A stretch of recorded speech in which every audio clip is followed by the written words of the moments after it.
Are you ready to take your business to the next level?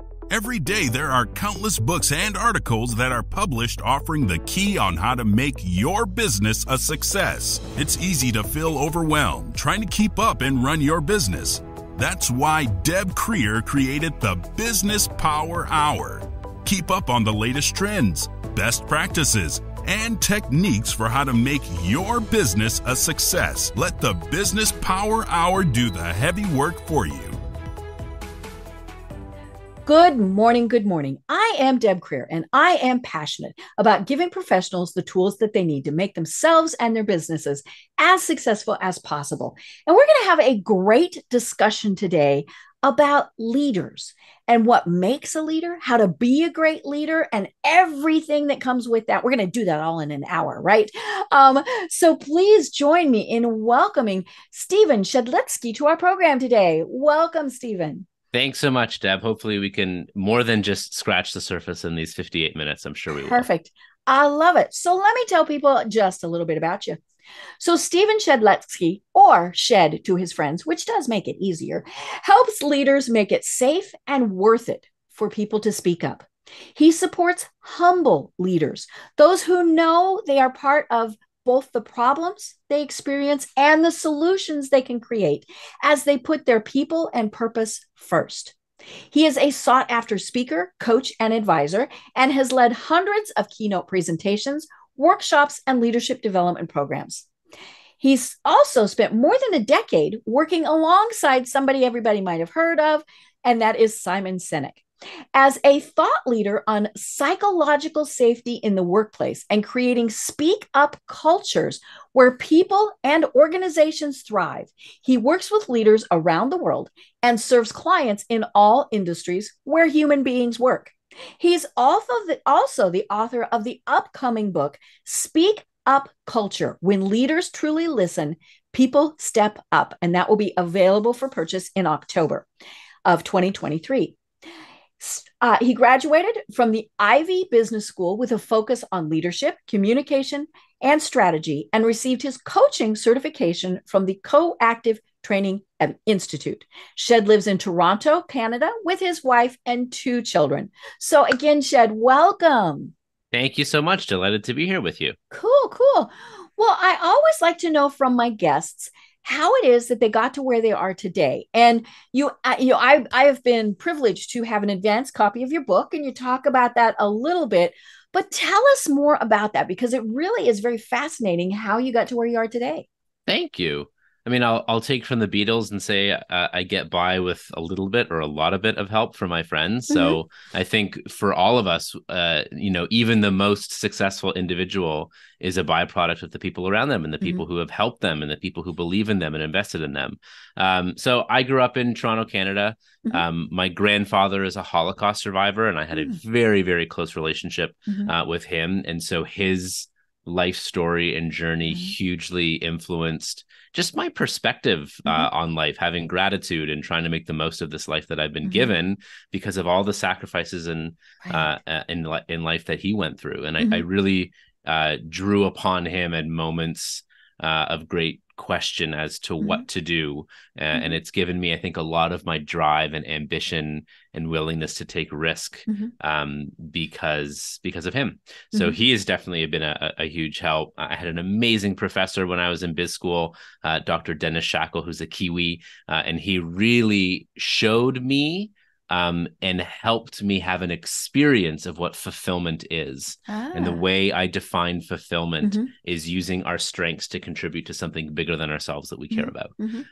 So he was a huge help. I grew up with a stutter, so I know what it feels like to be voiceless, which is one of the reasons why I wrote a book called Speak Up Culture, and then had an amazing and ongoing career journey and experience with Simon Sinek and his team. Joined them early on. I was the 4th person to join their team, and I was a young whippersnapper in my mid-20s, and had an amazing time on their team, and still do work with them. So yeah, that's part of what's gotten me here. A few corporate stints, and my first day on the job in corporate, 1,000 people were let go post merger. Yeah, So, that's spooky. that was spooky, and it was a front row seat to witnessing what a tumultuous culture by circumstance, and by leadership behavior can look like. I love it. Well, let's start with some definitions. So what Let's do it. is a speak up culture?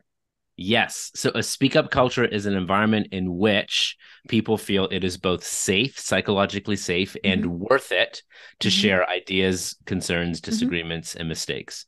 So ideas to make things better, concerns that might be personal or unpopular, disagreements, especially with those more senior to you. How does that go? And admitting mistake, admitting, hey, I did that wrong, or we did that wrong. We need to do that better. Having conversations of candor around feedback. So that's what a speak up culture is. And that when people do voice ideas, concerns, disagreements, and mistakes, they're actually rewarded and not ignored and not punished. If we punish people for speaking up, that is a dangerous road. And we've seen it time again, most recently with the Titan submersible. I mean, it's just come out. Numerous people said, excuse me. Not safe, right? And it happened with the Boeing 737 MAX with Ed Pearson, amongst others. So it really is important, especially when you're in a line of business where your product is life and death. It's especially important. The stakes are so high there. But the point that I make in the book is, if you are in a role of leadership, the relationship that your direct reports have with you is more impactful on their health than that of the relationship with their family doctor or their therapist, if they have one. And it's at par with their relationship with their partner or spouse, if they have one as well. And so whether or not you're in a life and death line of work, if you hold a position of leadership, you literally have a life depleting or life feeding impact on the people around you. And I hope it is life feeding. Right. So, let's talk about the other word, and that's leader. So tell us a little bit about that, because the leader is who is responsible for a speak up culture. So tell us how you define a leader. Yes. So I would say there's the noun leader, which might be a person who is in a position of power or authority. But the definition I much more prefer is leadership by behavior. To lead. It is a verb. So I think it is better to actually look at what are the behaviors of leaders. And I think leaders are the ones that, if you look behind and anyone is following, that's a leader. The greatest leaders are also followers. They're followers of a cause bigger than themselves. They're followers of others who show genius, strength. I'm really attracted to those leaders who are humble, who know that they are fallible, and who lean into the strengths of the people around them. Leadership is a set of behaviors, I believe. It's around behaving with empathy and compassion. It's around accountability, right? Giving credit when things go well, taking responsibility when things don't go well, inordinately taking responsibility. Selflessness, which is about sacrifice and service. Authenticity and consistency. So leaders behave in a certain way. And to your point, those who are in roles of influence, and I have a little equation for this called the culture equation. Those who have more influence in a culture have a disproportionate impact on whether or not we have a speak up culture, because the behavior of those with influence, which might be because of authority or title, or might be because of their behavior. Do they behave as a leader and people follow? Their values and their behavior amplify the type of culture that you have as a result. Right. And you mentioned something there very important, in that just because you have a title or don't have a title does not mean you are a leader. You might have whatever title, vice president, manager of, director of, owner, but you might be a bad leader, a horrible leader. And then you might be the person who, sits quietly and kind of absorbs everything, but is the actual leader that people turn to. So I think that's probably one of the biggest things that people get caught up in, is we assume that we've got that title, therefore people will follow us and do what we want them to do. And that's, of course, not anywhere close to being the actual truth. Yeah. Well, people might in the short term Right. out of fear Mm-hmm. or necessity, but it's Mm-hmm. what you're describing is a difference between a leader and a driver, Mm-hmm. or a title and a Right. leader. Mm-hmm. Leaders view their teams as a living and breathing organism, Mm-hmm. which it is, by the way, Mm-hmm. whereas drivers view the people on their team as replaceable cogs or assets to be Mm-hmm. utilized until they Right. are no longer of use. Mm-hmm. And you can assume the role of leadership that way. Mm-hmm. You simply just won't get the best or Mm-hmm. most with the people that Mm-hmm. you're working with. Right. It's those leaders who care. Mm-hmm. It's those leaders who are curious and attempt to understand Mm-hmm. and nurture the strengths of others Mm-hmm. that get the most from their people and help Mm-hmm. their people grow the most. Mm-hmm. And it's such a fulfilling, wonderful thing when it happens. Right. Years ago, I went to an e-women network conference. And I mean, this probably is 20, 30 years ago. But Sandra Yancey, who was the founder of that organization, was the keynote speaker. So this was very cool. And I remember she said, when you're introducing yourself to someone, do not give them your title because they don't care. Mm-hmm. And she said, and it really doesn't mean anything. If hi, I'm Deb Creer, I'm the CEO, I'm the president, I'm the whatever. It doesn't matter to me. I want to know what they can do. And she said, now you can't really introduce yourself in a lot of ways like that. But she said, yeah, just telling your title. And in many cases, we're telling the title simply to brag, right? Yeah, or prove or create some sort of Mm-hmm. insecure credibility, whatever it Mm-hmm. might be. But Mm-hmm. it's the behavior. It is Mm-hmm. totally, and I love how you let off and introduce yourself in this show. Mm-hmm. You defined how you wish to serve, what Mm-hmm. inspires you most to serve Mm-hmm. leaders or business leaders, whatever it might be. So absolutely, yeah. I mean, and titles need to be earned. Mm-hmm. And titles disappear. Mm-hmm. I have a friend right now who's mid-career Mm-hmm. executive level taking a pause in their career just because the right opportunities Mm-hmm. aren't present right now, and he's really learning who he is outside of the definition and confines of his previous VP Mm-hmm. and other Mm-hmm. roles. And it's like, what a treat, because this is a practice round for when you do this the next time. Mm-hmm. Right. If you're so lucky and that happens, Mm-hmm. and you retire, you change roles, whatever Mm-hmm. you might be, that our identities, and for our health, our identities ought Mm-hmm. not to be tied to our roles. I think our Right. identities Mm-hmm. ought to go and can go deeper to our Mm-hmm. values, our beliefs, who we Mm-hmm. are, who we care to serve, Mm-hmm. how we care to serve, and what it is that we do. Right. And in larger organizations, we do kind of need a title in the way that we need a hierarchy, and you talk about this a bit in your book. You need to know who's in charge, and then who's filling out all the little spaces in the org chart. Mm-hmm. But again, that's not saying that they are the leader. It's just we had to put something in those blocks, Yeah. almost more than anything. And we do need we are followers or leaders. I mean, or as you said, or both. Yeah. Because if we didn't, we just kind of go all willy-nilly. But it and so I think a lot of companies really do get just totally caught up into that that role. And you mentioned in your book the woman who her company was going through a lot of changes, and they wanted to keep her as a VP. And they literally gave her a list of titles and titles only, and said, pick what you want. And she very wisely said, no. Yeah. So why, because, somebody might be very tempted to go, which one looks the best or sounds the best, or, all of those things. So why shouldn't we get caught up in the, I'm just going to pick from A, B, C, or D? So a couple of things come up. One, I want to talk about a concept that a friend of mine, Rich Tiffany, talks about, called dynamic subordination, which I'll get to after this. So this is about Hannah, who you mentioned, who's in the book. I think it's in the Select Better Leaders chapter.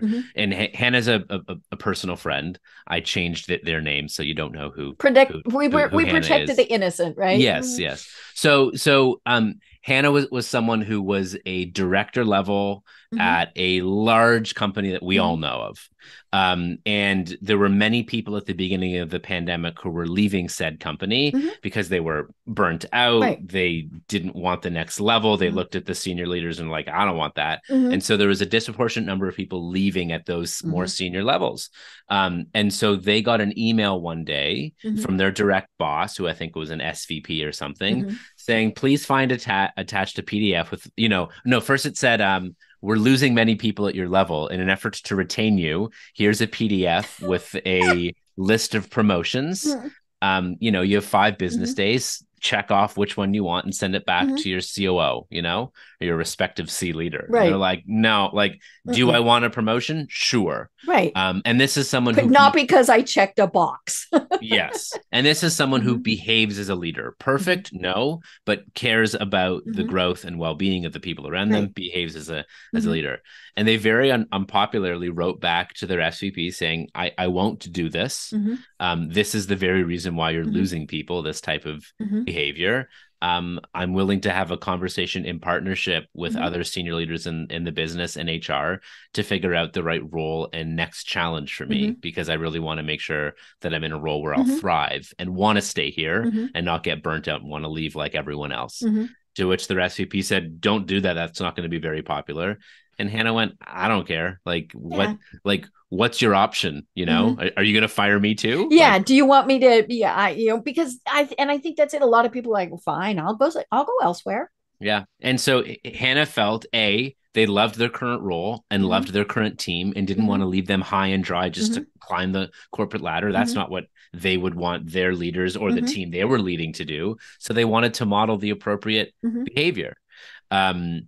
They wrote back this letter to the COO, and to the COO's credit, they said, this is interesting. Can we meet? I'd like to talk about it. Yeah. And so they had a good step up culture.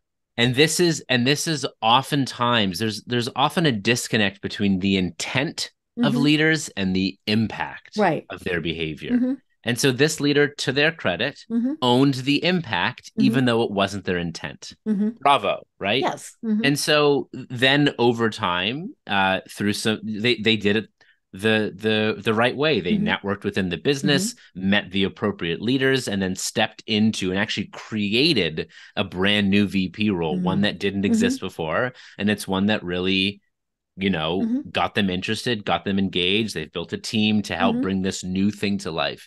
And so, yeah, not all promotions are created equal. Right. And I really applaud Hannah for how they navigated and made it work for them and not the other way around. Does it take courage? Absolutely. Oh, yes. Lead to the best outcomes for all? Yes. Right.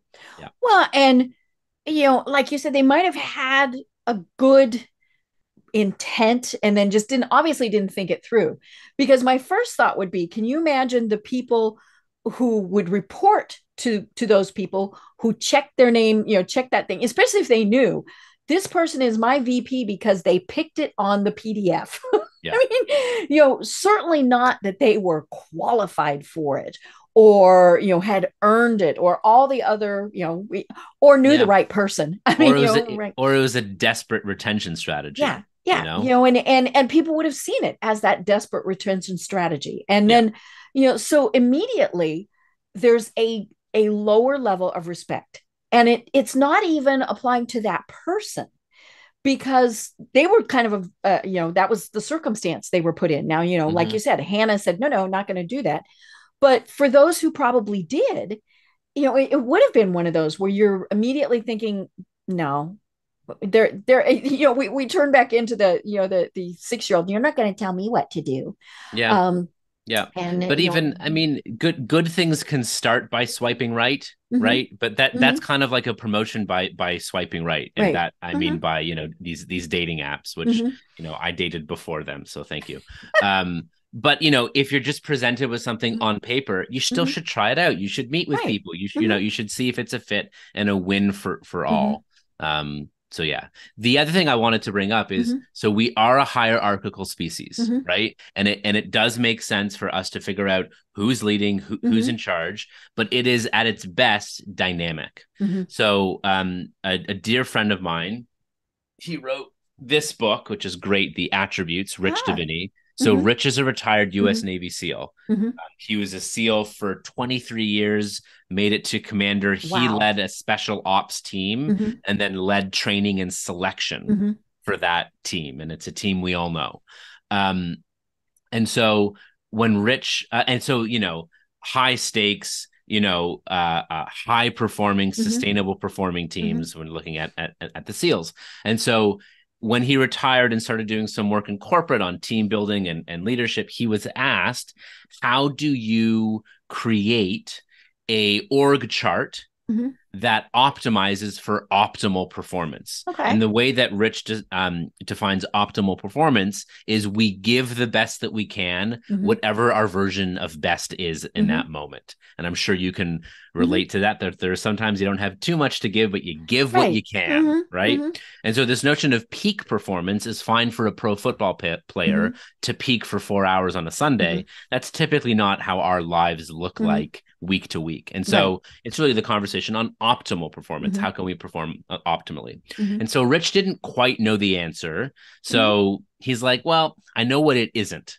So he first drew a Mm. pyramid, the Mhm. hierarchy. Mhm. I'm your leader, you work for me. Right. Ironically, most military as a large function Mhm. works that way, but Mhm. it's not how high performing teams work. Mhm. Um, in sort of a rebellion, you can flatten the thing and create the flat Mhm. organizational structure, which is fine for, three friends in a garage working Right. on a But startup. life-saving missions, maybe not. Right. And when Mhm. it becomes a little bit more complex and you have Mhm. a team, there are certain team leads and Mhm. team areas. And Mhm. even, a flat is fine for 3 or 5 people, but Mhm. as soon as you get a little bit more complex, Mhm. the person or team on the right can't see what the person or team on the Mhm. left is doing.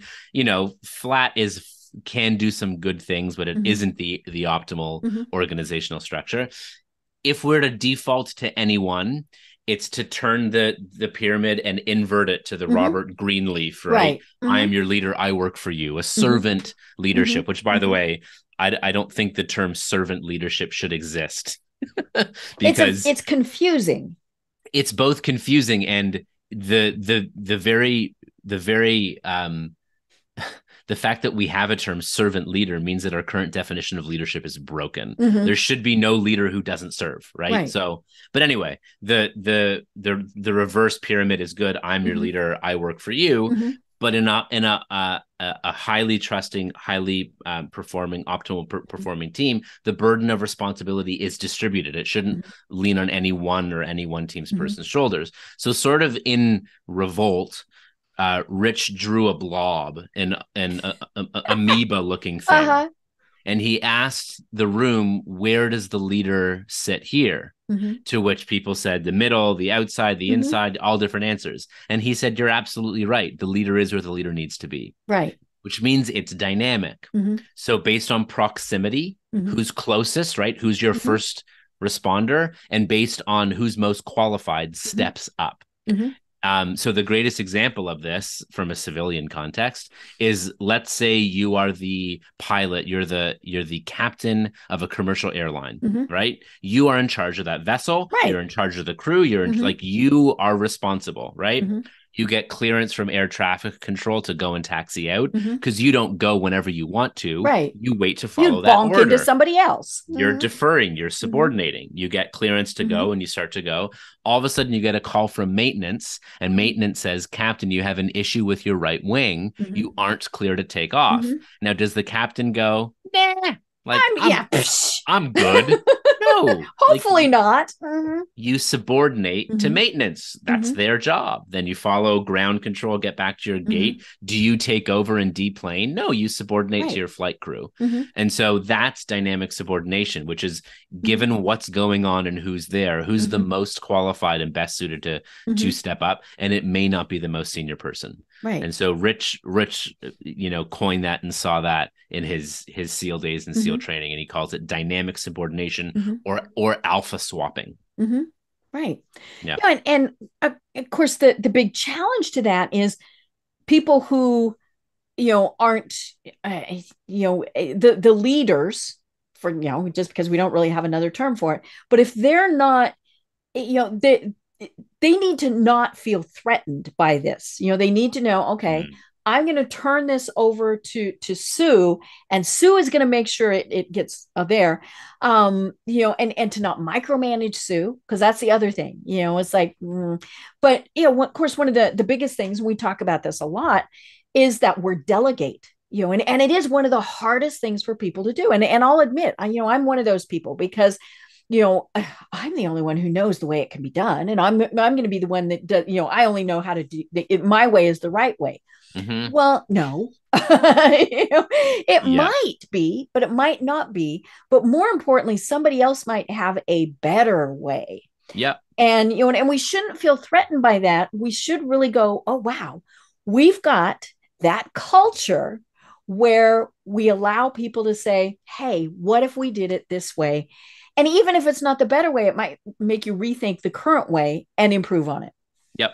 Well, this is why I think in many ways leadership is broken, because this is typically how we find our leaders. We go, who's the highest performer?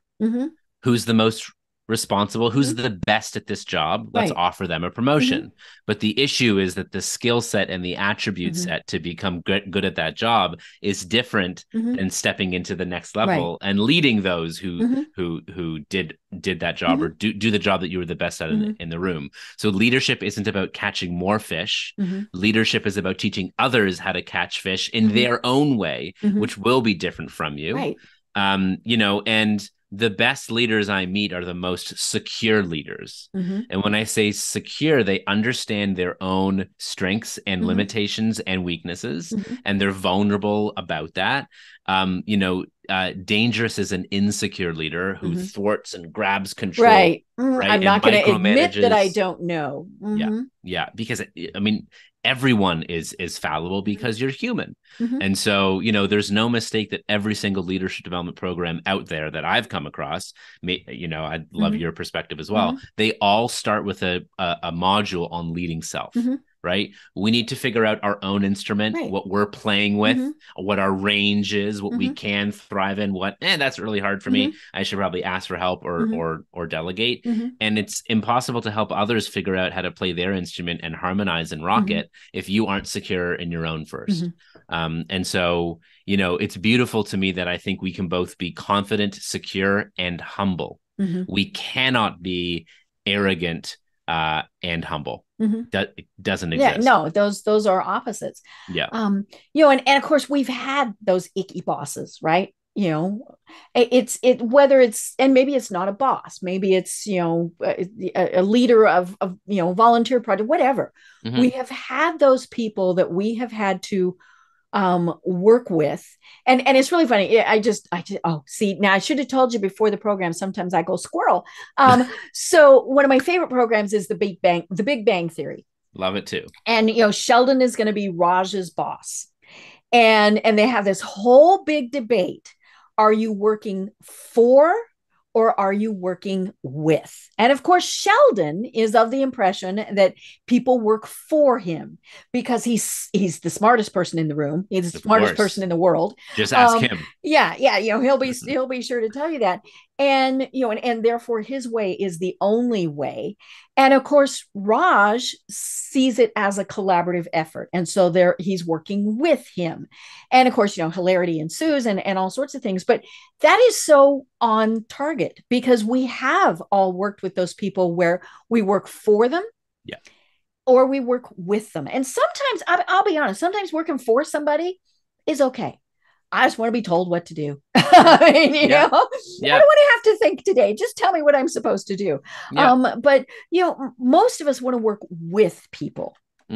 Totally. And this is a spectrum always, sometimes it requires to learn because someone doesn't know and isn't experienced. And then there's this place where it's like, let go, give them some leash, let them explore, let them try. And you can do the work for and control. It will simply limit what people will give and what people will do and their creativity. But this isn't about boundaryless and 100% empowerment and it's a balance. We still need, it's a balance. And I think that is so important, is we do see that when we're, just like, well, you just do what you want to do. I'm not going to give you deadline. No. Yeah. Now there are some people that will, get the work done and do whatever, but most of us need direction, even if Yeah. it's just here's your budget, here's your timeline, things like that. And and so we do need that information, but then it's okay, I've given you that. Now come to me if you need something else, but I trust you to get it done. Yeah.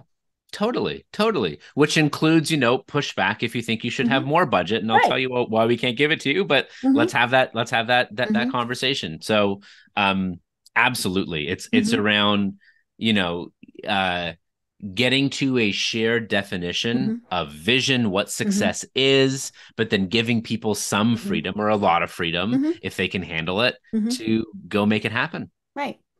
And it is tricky because each person is different. I was working with a wonderful woman, and she was writing a blog post for me. Now I know she has ADHD. She's very open about that. And so I said, oh, I kind of need it in June.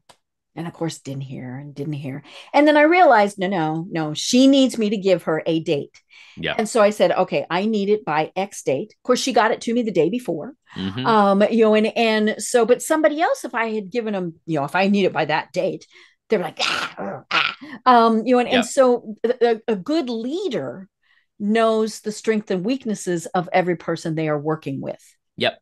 And that takes work. So I, I Mm-hmm. I call this, and there's great work on this already, the platinum rule rather than the Mm-hmm. golden rule. So Right. golden rule is treat others the way you wish to be treated, Mm-hmm. which is like treat people with basic respect or a Mm-hmm. bias to the way you Mm-hmm. wish to be treated, Mm-hmm. which is fine for kindergarten, Mm-hmm. not as good for our adult life. Mm-hmm. So platinum rule is treat others the way they wish to be Mm-hmm. treated, Right. which requires that you ask some questions. You Mm-hmm. can use some psychometrics or other Mm-hmm. assessments as a Mm-hmm. team to understand what our preferences Mm-hmm. are, um, uh, and ask them. So Mm-hmm. a great example of this, I had a executive coaching client who was new into a role. They're a Mm-hmm. C-suite level. They were given a chief of staff to work with them who had Mm-hmm. already been at the company for 3 years Mm-hmm. or so, and knew the ropes.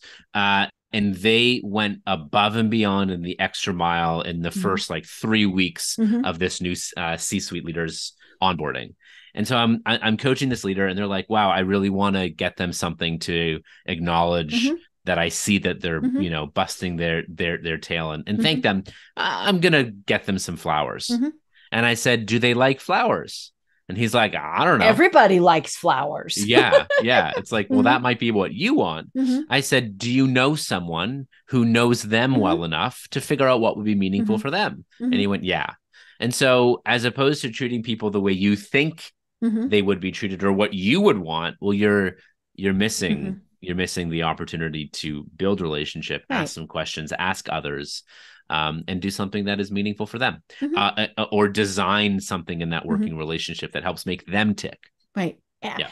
And you talk about that a lot in your book. And obviously there's the HR constraints. There are things you can and cannot ask. Of course. But that is where maybe talking with a friend of theirs is something where you can delicately ask. I mean, there are clearly questions that just should not be asked, Of course. Of and course. hopefully we all know those things. Unfortunately, we don't.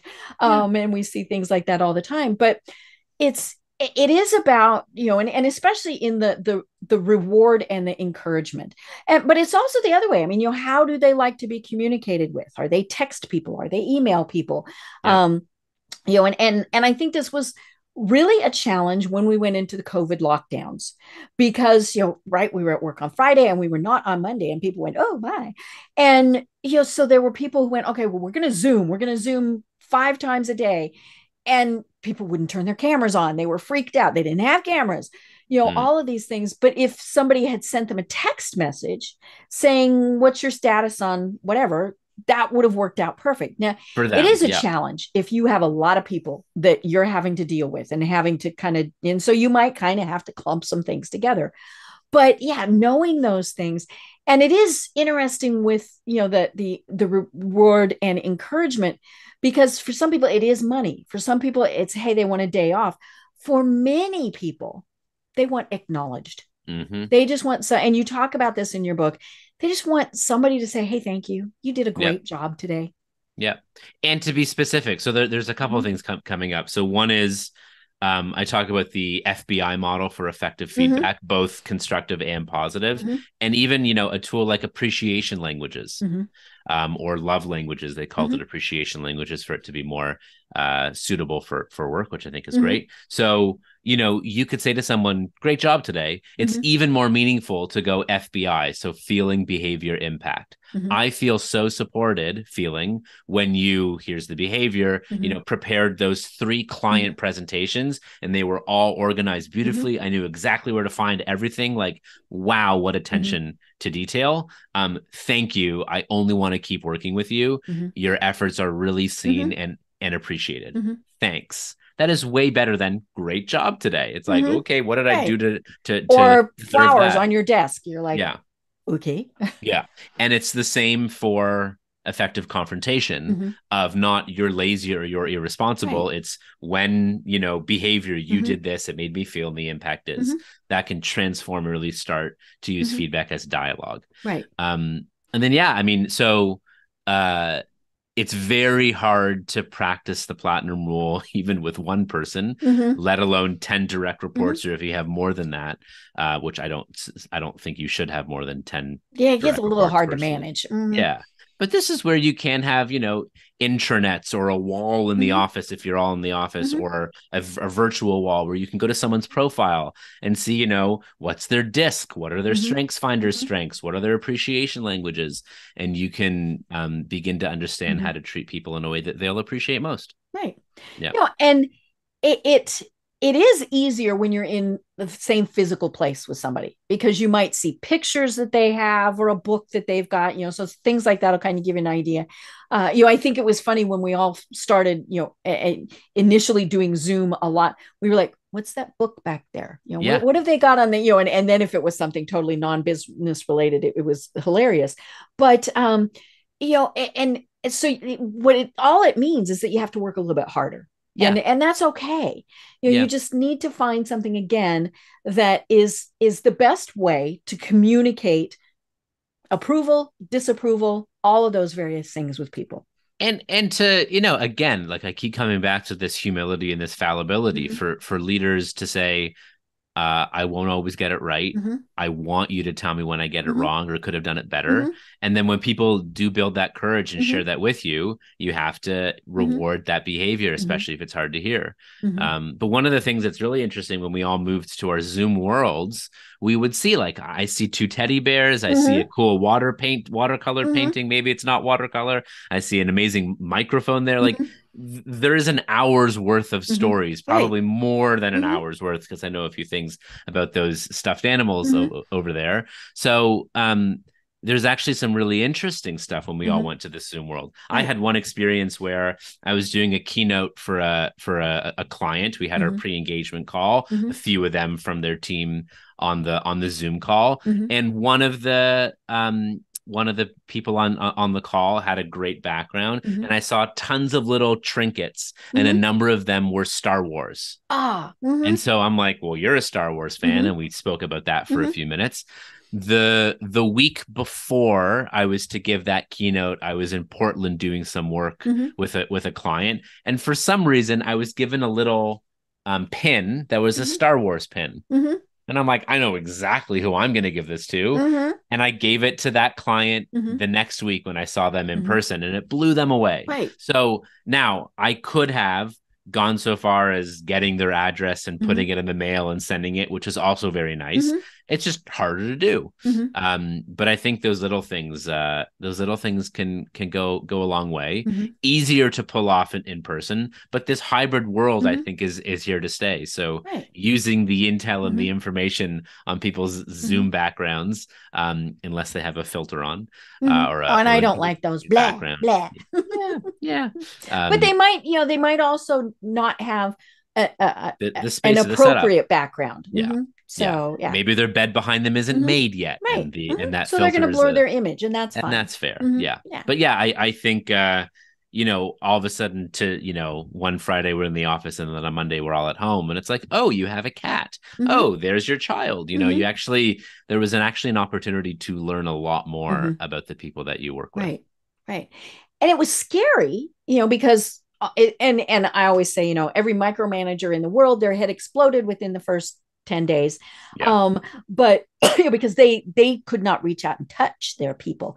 And those were also the same people who said, hey, we're going to put a program on your computer where we can tell everything you're doing. No, people soon figured out that's, unless, granted, there are some, some circumstances where you might have to do that, but for the vast majority, no. If and again, that comes back to the communication, to empowering people to do it, to say, hey, Shed, we have this project. I need it by Friday, and then let you go do it. You might work 20 hours right away and then be done with it. Or you might do 5 hours, and all of that stuff. And so again, it's not up to us to say, this is how you're going to do it. It's just, are you going to get it done? And what do you need from me to make sure that you do? Yep. Yeah. I mean, there's a brilliant article. I think it was in the New York Times, but it could have been something else, where it literally used the software and the technology to track your behavior as you went through the article on how these systems work. It was mind-boggling. But there's one example of how someone uses the phone to call a client and to have a conversation, but the software doesn't pick up on it. Right. And so they're penalized for doing the behavior that allows them to do their job to the best of their ability. And it's like, systems can be useful, but we have to make sure that the systems are actually customized and tailored and that there's appropriate leash so that people can do their jobs in the way. And if it's like, no, you can't do your job that way anymore, well, they're going to look for a different job. Right. Oh yeah. And we certainly saw that, and we're still seeing it. And it's funny, the business publications come up with all these terms, and I love it. And so now we're into the quiet quitting stage. Yes. And and it's funny, we've always had that, which right? It's been around forever. I remember years ago when I thought, I don't like this job anymore. I'm going to look for something else, but I'll continue to do just the minimum that is needed to not get me fired. Yep.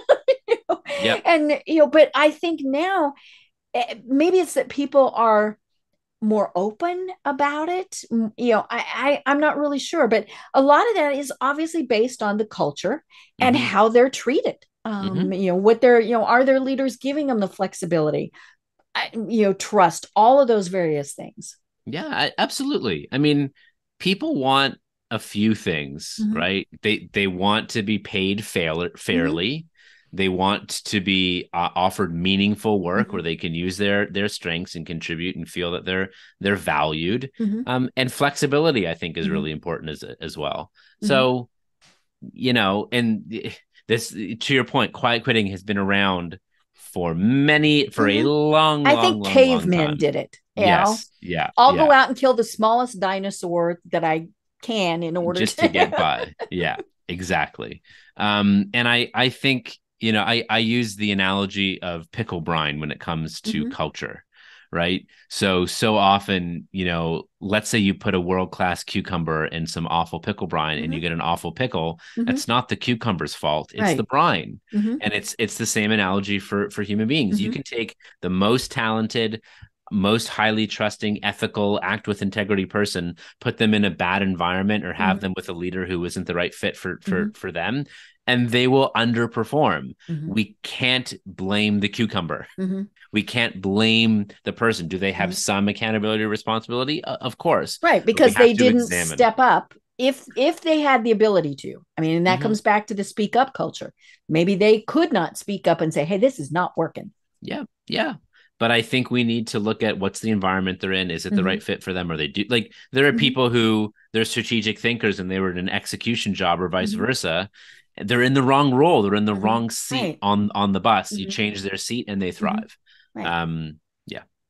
Well, and you do carry the pickle analogy in several places in your book, and I liked it because there's also kind of the opposite, where you can kind of have your average cucumbers, but if you give them really good brine, they're going to be fantastic pickles. See, I read.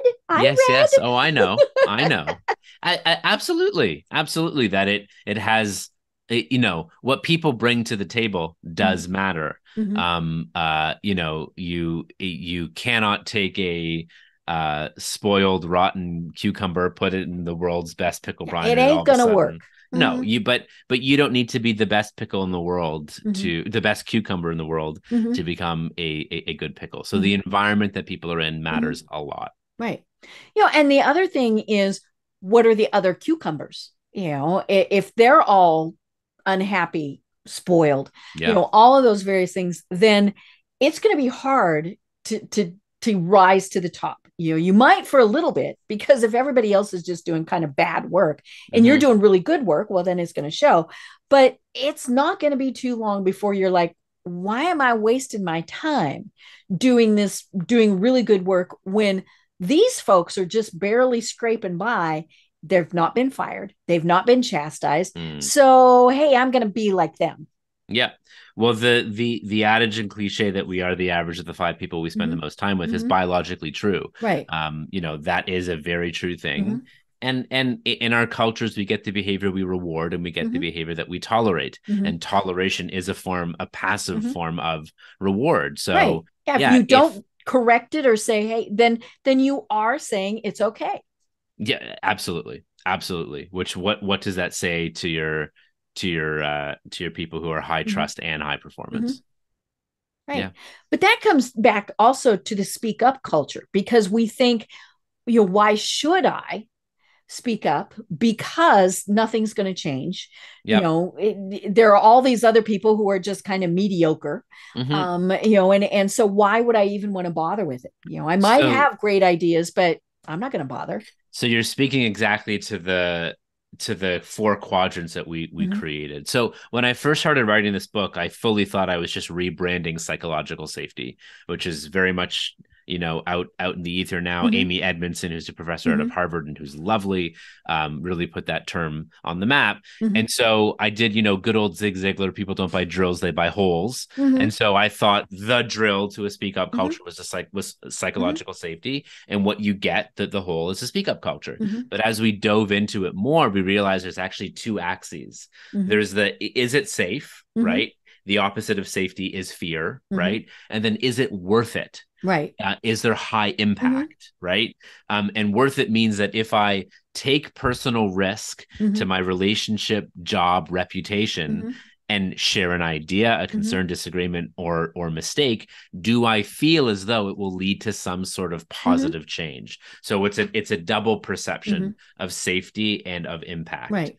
Obviously, you want a perception of high safety, high impact. You're more likely to get a speak up culture there. It is never without fear, but the fear is worth it. That's why I don't like the term fearless leader. It doesn't exist. Right. It's about creating less fear. Of course, we don't want the opposite of safety, fear. The opposite of high impact is apathy, which is what you're pointing to. Yeah, the quiet quitting. Exactly. So that's low safety, low impact, which is an unhappy marriage between fear and apathy. I've been there. I've seen others there. It is no fun. Right. I don't speak up because it's not safe and it's not even worth it to. If I speak up, I'll just get in trouble and I'll get punished and it'll lead to no change. Now, what's really interesting are these other 2 quadrants. So we have high safety, high impact, low safety, low impact. Then there's high safety, but low impact, which is, I feel safe. Right. Up. I'm not going to get punished. Nothing's going to happen. But nothing's going to happen, either because of systemic issues, bureaucracy, or a change in habit that's simply too hard. Right. Now, the most fascinating one to me, and this is also where you often get whistleblowing, is low safety but high impact. Right. Which is where it is the people that safe. say, hey, that plane is not safe to fly. Yes. Which I'm going to lose my job, but I'm still going to tell them that plane is not safe to fly. Absolutely. Absolutely. And that's out of integrity. That's out of a connection to the stakes are high here. That one is really interesting to me, where it takes courageous leadership to go, it is not safe. I might get in trouble, but it is worth it because I don't want people to die or a bad thing to happen or the company to fail or for us to get in trouble with an ethics committee. The list goes on. And that one's a really interesting one where people will still speak up, but it is at a conscious risk to themselves. Right.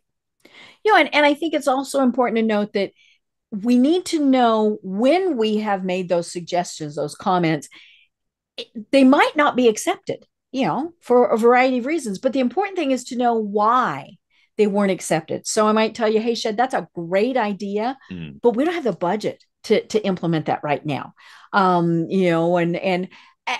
all of those things, because then again, you feel safe to say the next time, hey, what if we did this? Or even right then you say, okay, well, if we can't do that, what if we do this? Yep. And so, because I think people, they want acknowledged. Yay or nay, they want acknowledged. If it was a bad idea, fine, tell me why it was a bad idea, but don't just ignore me, like you said before. Yeah. So a few things. So you've mentioned the encouragement and reward cycle. You're also making me think of some Gallup research. So if you completely ignore someone on your team, their likelihood of active disengagement is 40%. It becomes 40% more likely that they're actively disengaged because you're completely ignoring them. If you only point out their areas to improve, you only provide negative constructive feedback, their likelihood of active disengagement is 22%.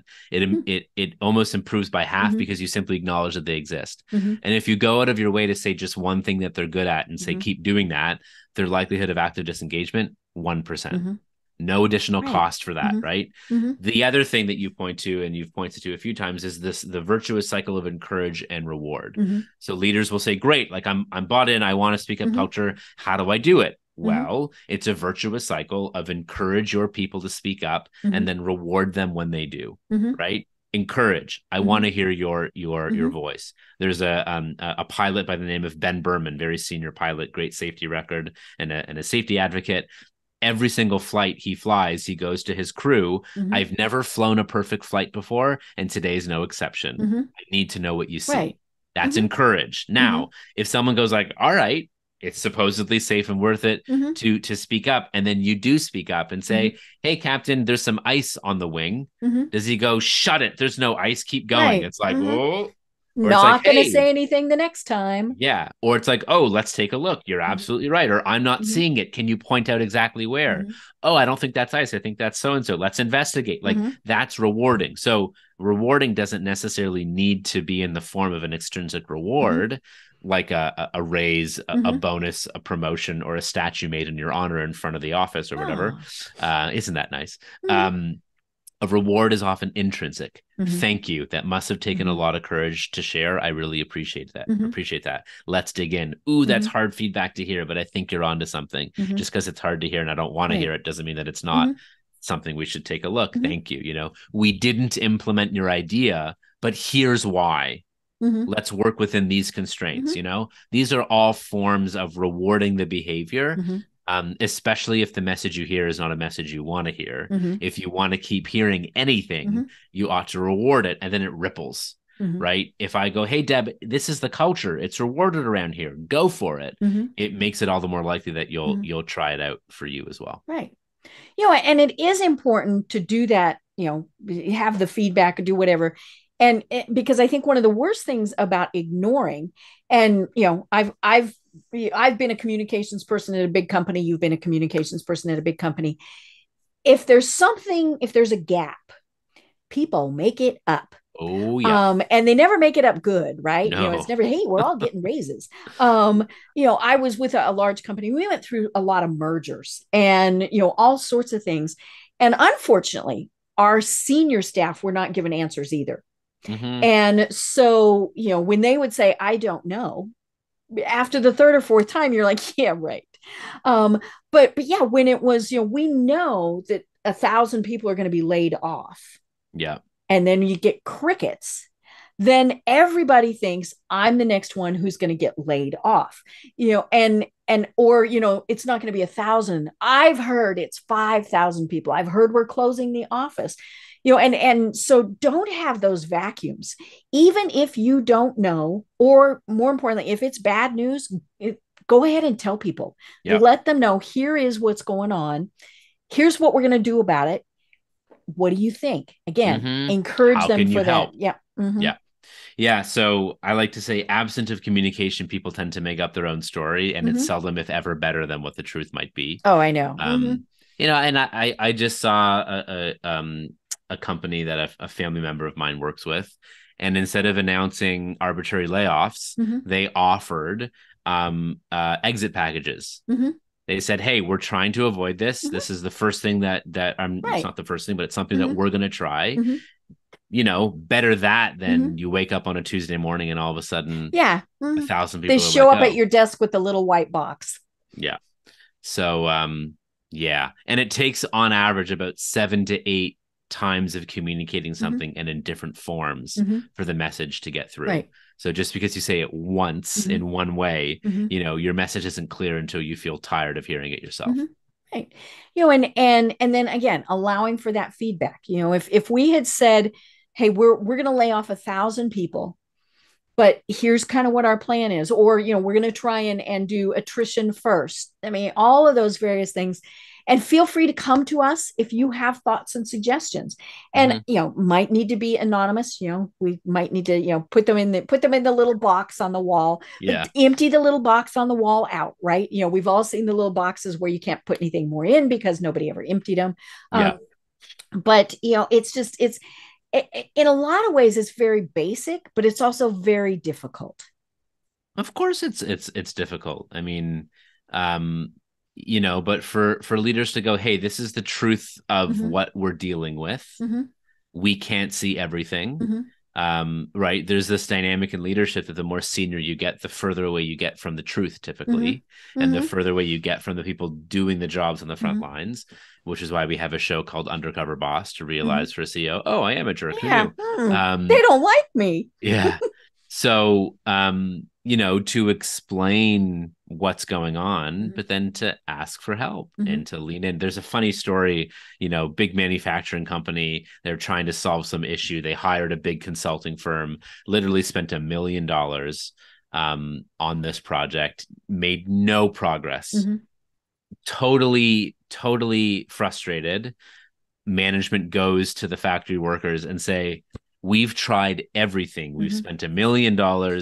It's made no meaningful progress. This is what we're trying to solve.